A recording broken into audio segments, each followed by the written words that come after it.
नमस्कार,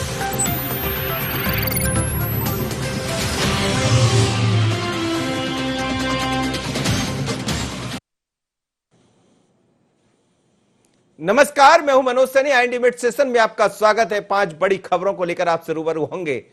इस दौरान हम दिखाएंगे कि मध्य प्रदेश में चुनाव की आहट के साथ अब चुनाव आयोग ने क्या संकेत दिए हैं। साथ ही यह भी समझेंगे कि एक्शन में सिंधिया क्यों नजर आ रहे हैं। कांग्रेस में कहीं एक ऐसा स्थान भी है जहां जूतम पेजार हुई है। कुछ और भी खबरें होंगी, लेकिन देखते हैं आज की 5 बड़ी खबरें।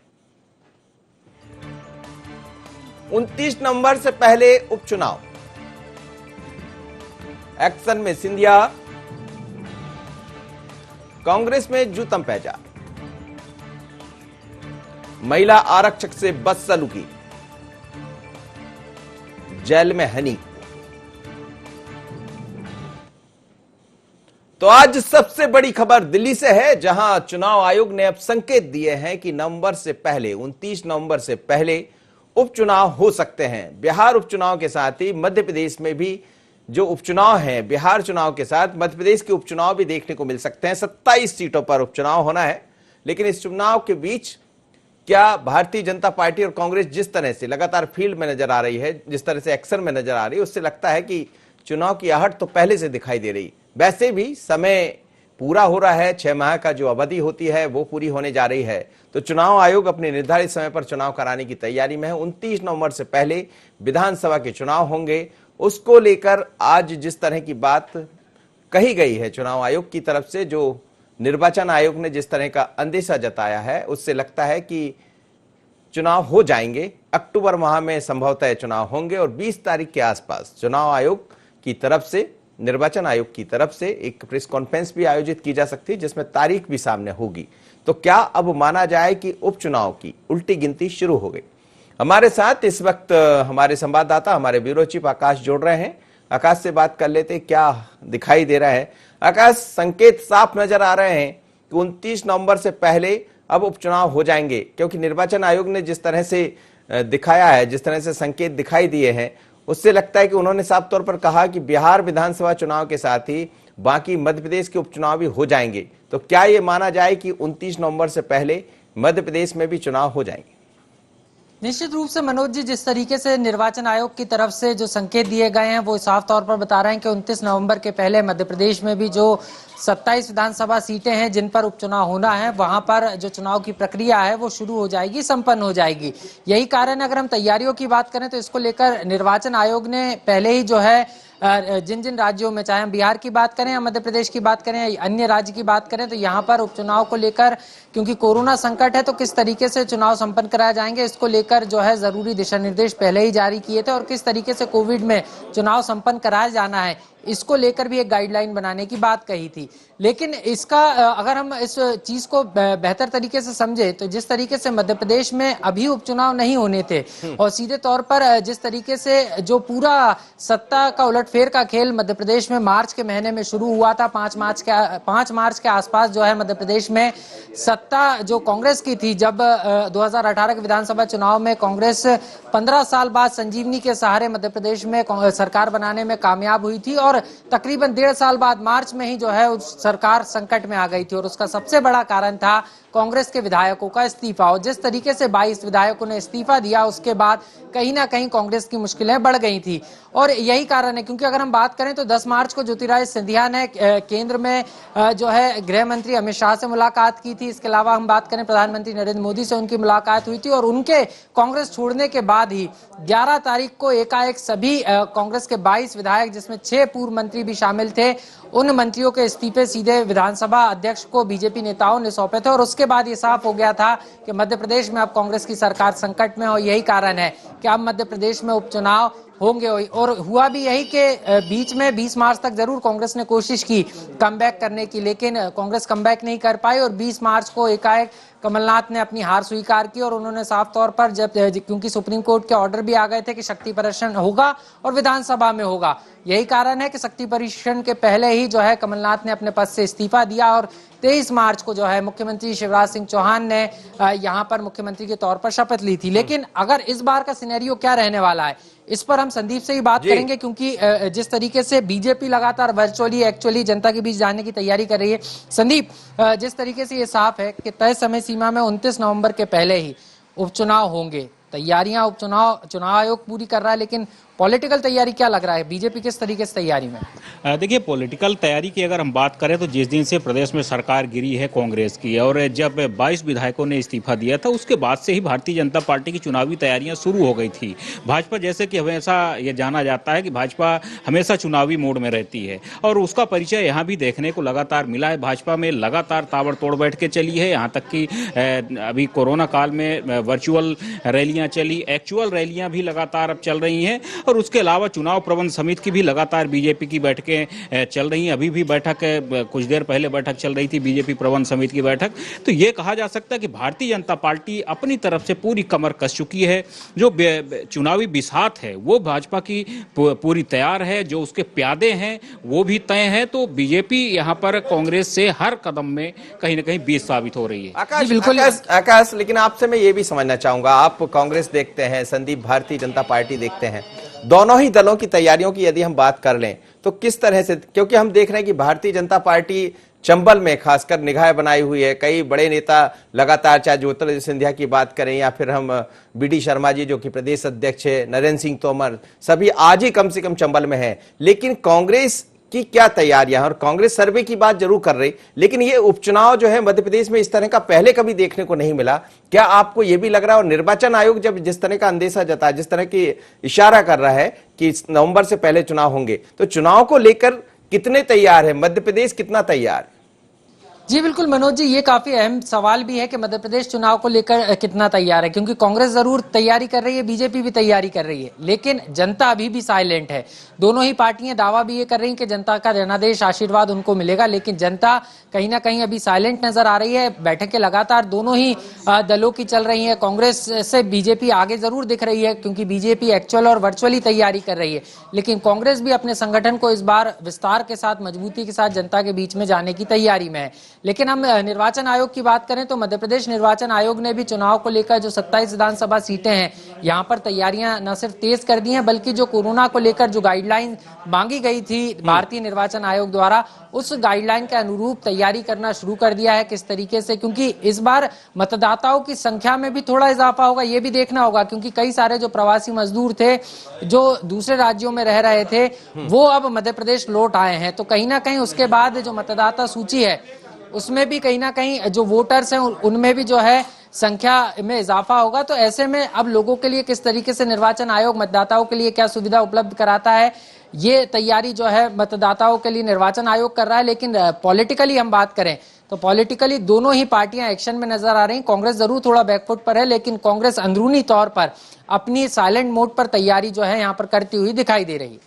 लेकिन जैसा संदीप से पूछिएगा कि बीजेपी ये दावा कर रहे, लेकिन 2018 के चुनाव में हमने स्थितियां उलट देखी थी। बीजेपी को वहां से हार का सामना करना पड़ा था, कांग्रेस ने जीत हासिल की थी। बाद में कांग्रेस के लोग ही बीजेपी के साथ मिल गए हैं जो अब चुनाव लड़ने जा रहे हैं। तो क्या बीजेपी में कुछ ऐसी भी सुगबुगाहट है कि कुछ लोगों के चेहरे बदले जा सकते हैं? जी निश्चित रूप से संदीप, जिस तरीके से बीजेपी भी लगातार तैयारी उपचुनाव को कर रही है, आप भी कह रहे थे कि कांग्रेस बैकफुट पर है, बीजेपी फ्रंट फुट पर है, आगे नजर आ रही है। लेकिन कहीं ना कहीं उपचुनाव का रण बीजेपी के लिए भी चुनौती भरापूर्ण है, क्योंकि कई सारे जो पूर्व एमएलए थे, कांग्रेस का हिस्सा थे, वो बीजेपी में आ गए। लेकिन जो सर्वे बीजेपी का आया उनमें उनकी स्थिति भी ठीक नजर नहीं आ रही। जी बिल्कुल, चुनौतियां तो भारतीय जनता पार्टी के लिए अगर सही तरीके से कहा जाए तो कांग्रेस की तुलना में ज्यादा है, क्योंकि आपने भी देखा है कि कई जगहों पर भारतीय जनता पार्टी के जो उम्मीदवार हैं और जो पूर्व वर्तमान भी मंत्री हैं, तो इनको लेकर के कहीं ना कहीं इनको विरोध झेलना पड़ा है। यहाँ तक कि ज्योतिरादित्य सिंधिया को खुद अपने घर में जाकर के विरोध झेलना पड़ा है। तो यहाँ पर विरोधाभास तो है भारतीय जनता पार्टी के उम्मीदवारों के बीच। लेकिन जिस तरह से भारतीय जनता पार्टी है, यूं कहूं कि प्रदेश की पूरी सरकार ने पूरी ताकत झोंक दिया है चुनाव की तैयारी को लेकर के, अपनी योजनाओं का लगातार जनता के बीच पहुंचाना, सारी चीजों की जो कवायद चल रही है, तो वो कहीं ना कहीं भाजपा को कांग्रेस से आगे दिखाती है। लेकिन चुनौतियां तो है, इस बात में कोई शक नहीं। डैमेज कंट्रोल की पूरी कवायद है, लेकिन एक चीज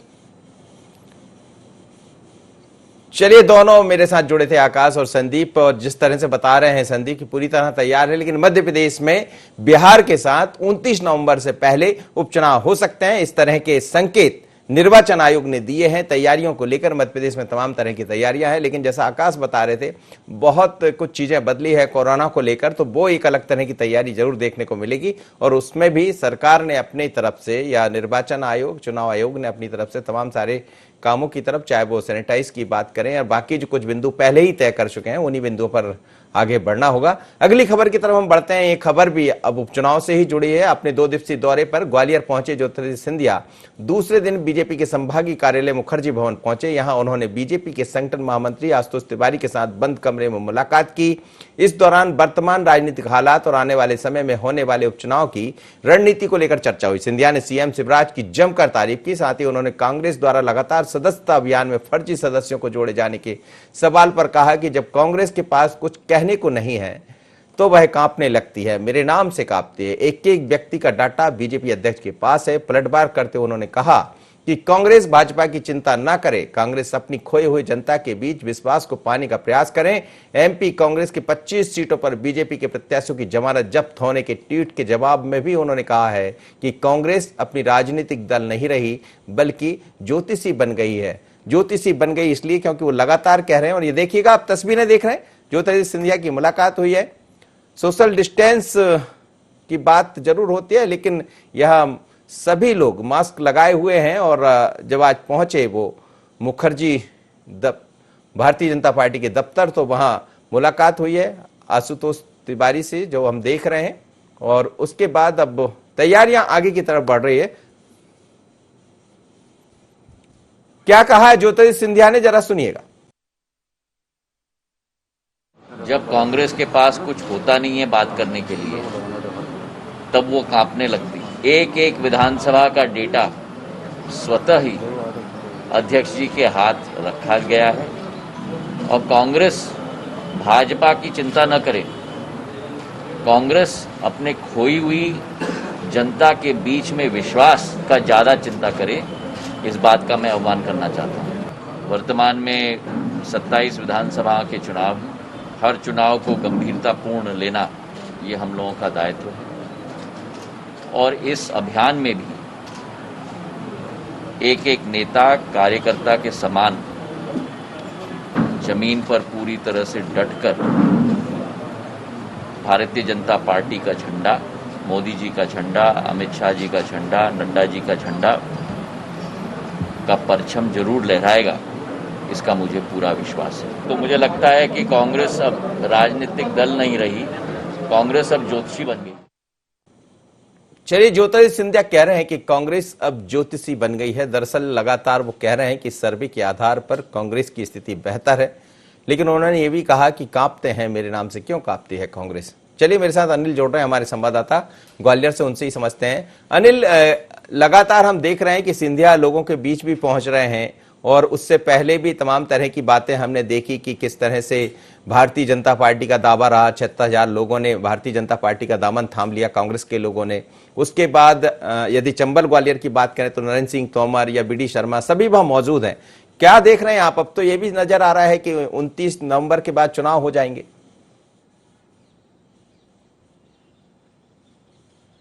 जिस तरीके से उपचुनाव नजदीक आते जा रहे हैं, और जो चंबल संभाग में 16 विधानसभा उपचुनाव होने हैं, उनको लेकर लगातार जो राजनीतिक दल हैं वो लगातार सक्रिय होते जा रहे हैं। और आप साफ तौर पे ये भी देख सकते हैं कि इससे पहले जो 3 दिवसीय सदस्यता अभियान हुआ, उसमें भी सभी नेता सक्रिय थे। उसके बाद भाजपा के साथ साथ कांग्रेस के भी नेता सक्रिय हैं। और 1 दिवसीय जो दौरा था सिंधिया जी का, वो ग्वालियर आए थे। उस दौरान उन्होंने आज सिंधिया जी ने संभागीय जो कार्यालय वहां पर पहुंचे थे, मुखर्जी भवन पर। उसके बाद जो वहां पर पहुंचने के बाद उन्होंने संभागीय जो संगठन मंत्री हैं आशुतोष तिवारी, उनसे मुलाकात की और संगठन की मजबूती के लिए उन्होंने बात की। साथ ही उपचुनाव में किस तरीके से जीत हासिल हो, उस पर उन्होंने चर्चा की। लगभग ये आधे से 1 घंटे का ये पूरी मुलाकात की और एक बंद कमरे में उन्होंने मुलाकात की। 2 ही लोग केवल उस प्रांगण में जो कमरा था उसमें मौजूद थे। आशुतोष जो संभागीय संगठन मंत्री हैं आशुतोष तिवारी जी, और उसके बाद राज्यसभा सांसद ज्योतिरादित्य सिंधिया,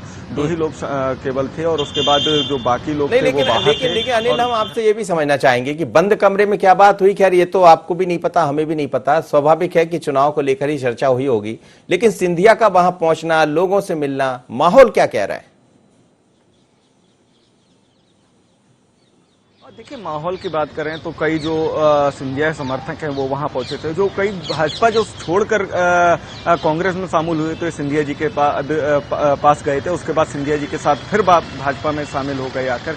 तो रिएक्शन देखा जाए तो ये साफ तौर पे यही देखा जा रहा है कि उपचुनाव को लेकर उनमें एक जो सिंधिया से लगातार मिलते जा रहे हैं, और लगातार वो हो सकता है इसलिए भी मिल रहे हों कि टिकट उनको मिले, लेकिन ये संभव नहीं है। और देखा जाए कि जो 16 विधानसभा सीटें जो हैं चंबल संभाग की, उनमें जो विधायक थे जिन्होंने छोड़ा था, जो मंत्री थे जो पद छोड़कर आए थे, उन्हीं को ये टिकट मिलने वाले हैं। लेकिन ये देखने को मिला, जो उत्साह है वो देखने को मिल रहा है कि सिंधिया जो जब से भाजपा में आए हैं तो एक उत्साह देखने को जरूर मिल रहा है। चलिए, बहुत बहुत धन्यवाद, आप मेरे साथ जुड़े। ये थे अनिल, ग्वालियर से बता रहे थे कि सिंधिया के आने से एक उत्साह तो जरूर बीजेपी के अंदर बढ़ा है और वो देखने को मिल भी रहा है। और सिंधिया ग्वालियर में अपनी एक अलग पकड़ रखते हैं, और इसीलिए तो आज जो चेहरा कभी कांग्रेस का रहा करता था, भारतीय जनता पार्टी के साथ होगा। बीजेपी के साथ 2 चेहरे होंगे, महाराज और शिवराज। पहली दफा शिवराज और महाराज के नारे लगते थे, अब दोनों एक साथ नजर आ रहे हैं। तो बीजेपी उत्साहित भी है। लेकिन कांग्रेस में क्या चल रहा है आप देखिए। भिंड, यानी हम चंबल ग्वालियर की बात कर रहे हैं, और ऐसे में भिंड के अंदर कार्यकर्ता और युवाओं के बीच जमकर विवाद हो गया। दोनों पक्षों के बीच जमकर लात घूंसे चले। आप तस्वीरें देखिएगा। इसमें कांग्रेस जिला महामंत्री ममता मिश्रा के साथ जमकर झूमाझटकी भी की गई। और दरअसल युवाओं ने कांग्रेस के लोकसभा प्रत्याशी रहे देवाशीष जरारिया का विरोध किया। घटना बेरोजगारी को लेकर कांग्रेस के द्वारा किए जा रहे प्रदर्शन के दौरान की है। इस दौरान ही दोनों पक्ष गांधी मार्केट क्षेत्र में आमने सामने आ गए। भिंड में कांग्रेस पदाधिकारियों और युवाओं के बीच विवाद हुआ। कांग्रेस कार्यकर्ताओं और युवाओं के बीच जमकर लात घूंसे चले। कांग्रेस जिला महामंत्री ममता के साथ, जैसा कहा जा रहा है, ये तस्वीरें देखिएगा। ये ममता मिश्रा है जिनके साथ कुछ ऐसा हो गया, और बाद में ये देखिएगा, ये महिला के साथ इस तरह का व्यवहार। ये देखिएगा आप, तस्वीरें जरा दिखा दें आपको, फिर हम रिपोर्टर से भी बात करेंगे। और फिर से एक बार हम आपको वही वीडियो दिखाना चाहेंगे जिसमें किस तरह महिला के साथ, आप देखिएगा। ये ममता मिश्रा है जो नाम उनका बताया जा रहा है, महामंत्री है कांग्रेस की, जिला कांग्रेस की। और ये देखिए वो उनके साथ कुछ ऐसा हुआ और उसके बाद वो महिला पर ही टूट पड़े हैं।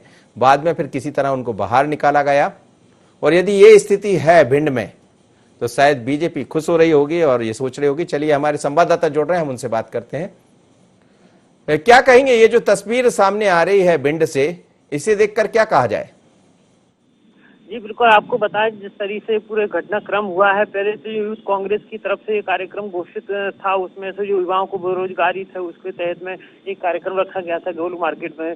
उसके बाद में यहाँ पे जैसे ये लोगों का जो यूथ वालों का आरोप है कि जो वरिष्ठ अधिकारी हैं, जिसमें से जो आशीष जरारी हैं विधायक जो लोकसभा प्रत्याशी रह चुके हैं, वो जिलाध्यक्ष समेत कई पदाधिकारी आए और उसको टेक ओवर करने लगे पूरे कार्यक्रम को। तो उसी के तहत में वहाँ विवाद छिड़ गया और विवाद इतना हो गया कि जो इन्हें अपनी पार्टी के ही दोनों पक्ष आपस में भिड़ गए। इतनी बुरी तरह से मिले कि इसमें महिला और किसी को नहीं देखा, उसमें लात घूंसों से उन्हें अपना कार्यक्रम चालू कर दिया मारने का। उस तरह से वहाँ पे जब पुलिस मूक दर्शक बनी हुई देखती नजर आई थी, उसके बाद में जब हरकत में आई और पुलिस वहाँ मौजूद पहुंचा, उसके बाद में दोनों पक्षों को अलग किया गया था और जो यूथ कांग्रेस के लड़के थे वो भाग गए वहाँ से। चलिए, बहुत बहुत धन्यवाद आप मेरे साथ जुड़े विकास। और ये आप तस्वीरें देख रहे थे भिंड की, जहां किस तरह से कांग्रेस की कार्यकर्ता भी आपस में लड़ते दिखाई दिए। लेकिन अगली खबर भी कुछ ऐसी है जिसमें भी दे दनादन आपको दिखाई देगा। देवास के केला दीवे चौराहे पर मोटरसाइकिल से कट देने की बात पर एक युवक और महिला आरक्षक में कहासुनी हो गई। इसके बाद दोनों में हाथापाई भी हुई। हंगामा होता देख आसपास के लोग मौके पर पहुंचे और अपने हाथ साफ कर लिए। डायल 100 भी वहां पहुंच गई। महिला आरक्षक का आरोप था कि युवक ने उसे मोटरसाइकिल से कट मारा, जिस पर उसने रोका तो फिर अभद्रता करने लगा। कॉलर पकड़ ली महिला ने, जो पुलिसकर्मी है। और आप देखिए, तस्वीरें देखिएगा टीवी स्क्रीन पर, जिसमें महिला आरक्षक के साथ बदसलूकी का आरोप उन्होंने लगाया है। और उसके बाद कॉलर पकड़कर धुनाई भी कर दी है, वर्दी भी है। और स्वाभाविक है कि महिला आरक्षक को, यदि आप किसी भी महिला को आप छेड़ रहे हैं तो ये तो बदतमीजी है, दुर्व्यवहार है। और यहाँ तो महंगा पड़ गया, क्योंकि आरक्षक ने जमकर पिटाई कर दी। ये देखिएगा आप। उसके बाद कुछ लोग भी वहां पहुंच गए, और जब ऐसे समय मौका मिलता है तो हर कोई अपने हाथ साफ कर लेना चाहता है। वहां भी हाथ कितने साफ हुए, बात करते हैं एहतेशाम से। एहतेशाम, क्या कहेंगे, ये किस तरह का मामला था, क्यों इतना विवाद गहरा गया? क्या महिला के साथ, जो महिला पुलिसकर्मी दिखाई दे रही, उनके साथ अभद्रता हुई थी? हाँ एहतेशाम। हेलो जी एहतेशाम, जिस तरह ये तस्वीरें दिखाई दे रही है, क्या हुआ महिला के साथ? क्या जो महिला आरक्षक थी उनसे अभद्रता हुई थी या कुछ और है? जी, अभी तक की जो जानकारी आई है मनोज जी हमारे पास, उसमें साफ तौर पर ये निकल के आया है कि जो महिला आरक्षक है औद्योगिक थाना क्षेत्र में पदस्थ है, और ये औद्योगिक थाना क्षेत्र के मिश्री लाल नगर की ही पूरी घटना बताई जा रही है। जब महिला आरक्षक जो है अपने 2 पहिया वाहन से जा रही थी, तभी जो है ये उक्त युवक, जिसका कि नाम अतीत बताया जा रहा है, वो भी अपनी बाइक से महिला आरक्षक की गाड़ी के सामने आ गया। और जब महिला आरक्षक ने ये बात साफ तौर पर कही कि गाड़ी के चलाइए, साइड से चलाइए, तो युवक जो है बस से रुक पे उतर आया और उसने बदतमीजी भी की और गाली भी यहाँ तक जो है महिला आरक्षक को जो है देने लगा। उसके बाद जो है जिस तरह का वीडियो सोशल मीडिया पर वायरल हो रहा है, उसमें साफ तौर पर दिखाई दे रहा है कि झूमा झटकी युवक के द्वारा की गई, जिसके की बाद जो है महिला आरक्षक ने जो है जम के इस युवक की, जिसका कि नाम अतीत बताया जा रहा है, उसकी पिटाई भी कर डाली। और उसके बाद जो है पुलिस जो है युवक को थाने भी ले आई। और फिलहाल जो है औद्योगिक थाना क्षेत्र पुलिस ने जो है धारा 353, 354, 294, 506 के तहत जो है मामला उक्त युवक के खिलाफ दर्ज कर लिया है। जी मनोज जी। चलिए, बहुत बहुत धन्यवाद आपका एहतेशाम बता रहे हैं कि महिला से अभद्रता हुई कट मारने को लेकर, उसके बाद फिर पिटाई की महिला ने। लेकिन आप भी समझ रहे होंगे कि कभी ऐसी गलती मत करिएगा, क्योंकि महिला पुलिसकर्मी थी, उसने पिटाई कर दी और थाने गया होगा बंदा, तो क्या क्या हुआ होगा आप अंदाजा लगा सकते हैं। तो ऐसी कभी चूक मत करिएगा। अगली खबर की तरफ हम बढ़ते हैं। आपने देख रहे हैं बीते कुछ दिनों से इंदौर का जो जिला जेल है, वो बहुत, सेंट्रल जेल बहुत ही चर्चा में बना हुआ। चर्चा में इसलिए कि श्वेता जैन की कुछ तस्वीरें वहां से वायरल हो रही है, जिसमें जेल अधीक्षक साहब दिखाई दे रहे हैं। और उसके बाद अब ये एक फिर वीडियो सामने आया और कहते हैं कि पुराना जिन बोतल से बाहर आ गया। ये आप देखिए तस्वीरें जो दिख रही है, उसमें होली की तस्वीरें हैं और श्वेता जैन भी डांस करते नजर आ रही हैं। उसके साथ बाकी जो महिलाएं हैं वो भी डांस कर रही है। यहाँ तक तो ठीक है, लेकिन इसमें एक तस्वीर आपको ऐसी भी दिखेगी जिसमें जेल अधीक्षक महोदय भी दूर से पहुंचे हैं, लेकिन वहां है तो फिर कैसे हैं, यही सबसे बड़ा सवाल है। और इसको लेकर फिर एक बार चर्चा में है। इससे पहले हमने देखा कि एक जेल अफसर को पहुंचाया गया था पूरे मामले की जांच के लिए, वहां पर जांच भी कराई गई है। उससे पहले जो फोटो सामने आए थे उसको लेकर, जब एक अधिकारी वहां बैठे हुए हैं और उनके सामने श्वेता खड़ी हुई है, जहां अधिकारी को जाने का पावर नहीं होता है, बावजूद इसके वो वहां पहुंचे, इसलिए तस्वीर काफी चर्चा में बनी रही। और अब दूसरी तस्वीर, ऐसा लग रहा है कि जेल अधीक्षक कुलश्रेष्ठ की दिक्कतें बढ़ने वाली है और जो जेलर है उनकी दिक्कत बढ़ने वाली है। और कितनी दिक्कत बढ़ेगी, चलिए हम बात करेंगे अपने संवाददाता से। इस समय भारत जोड़ रहे हैं मेरे साथ। भारत, क्या कहेंगे, ये बार बार वीडियो फोटो सामने आ रहे हैं, क्या कोई माना जाए कि अंदर ही एक तो वीडियो भी बन गया, फोटो भी बन गया? सबसे बड़ा सवाल तो यही है। और उसके बाद ये भी मान लिया जाए कुलश्रेष्ठ साहब के दिन अच्छे नहीं चल रहे हैं। बिल्कुल, देखिए अगर हम पिछले दिनों की बात करें, क्योंकि जैसे ही जुबान पर हनी ट्रैप का नाम सामने आता है तो पूरे मध्य प्रदेश की राजनीति में भी भूचाल मच गया था। एक ऐसा मामला उजागर हुआ था जिसमें कई राज खुलना बाकी है अभी भी, और कई राज खुलने की उम्मीद भी थी। बहरहाल, लेकिन जिन महिलाओं के ऊपर ये हनी ट्रैप के आरोप लगे हुए हैं, जिन महिलाओं को पिछले कई महीनों से जेल में बंद रखा गया है, वो अब हनी ट्रैप का नया मामला अब जेल तक पहुंच चुका है। और सबसे ज्यादा असर अब कुलश्रेष्ठ जो कि जेल अधीक्षक है वहां के, उन पर पड़ने वाला है। इस वीडियो वायरल की अगर बात की जाए तो वाकई वीडियो होली के समय का है, और ये होली के समय इसमें श्वेता जैन और उसके सहयोगी सहित अन्य जो महिला कैदी वहां पर है, उनका वीडियो और होली का पर्व वहां पे बनाया गया था। उस समय तत्कालीन जो जेल अधीक्षक की अगर बात की जाए तो आदिति चतुर्वेदी वहां पर पदस्थ थी। तब होली के समय का ये वीडियो बताया जा रहा है। साथ ही साथ अगर बात की जाए तो कुलश्रेष्ठ जी का एक कुछ फोटो जो है जेल के अंदर के वायरल हुए थे।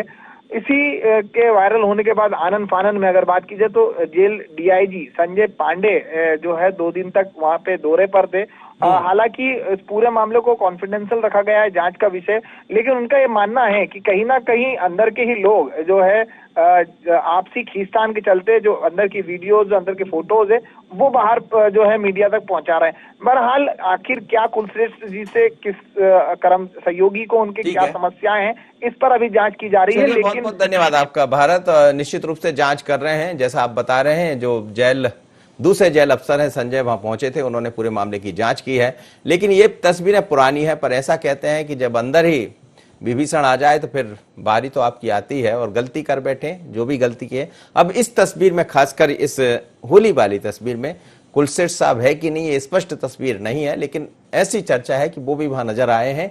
उसके पहले उनके कुछ फोटो भी वायरल हुए थे। और मिड सेशन में हम इसी तरह की 5 बड़ी खबरों को लेकर आपसे रूबरू होते हैं। इस दौरान आपको कुछ सियासत की बातें करते हैं, कुछ दिलचस्प खबरें भी होती है, और कुछ ऐसी खबरें होती है जो किसी और की मुश्किल बढ़ा देती, जैसे हनी का मामला आपने देखा। इतना ही, अगली बार फिर मुलाकात होगी मिड सेशन। मुझे दीजिए इजाजत, बने रहिए IND24।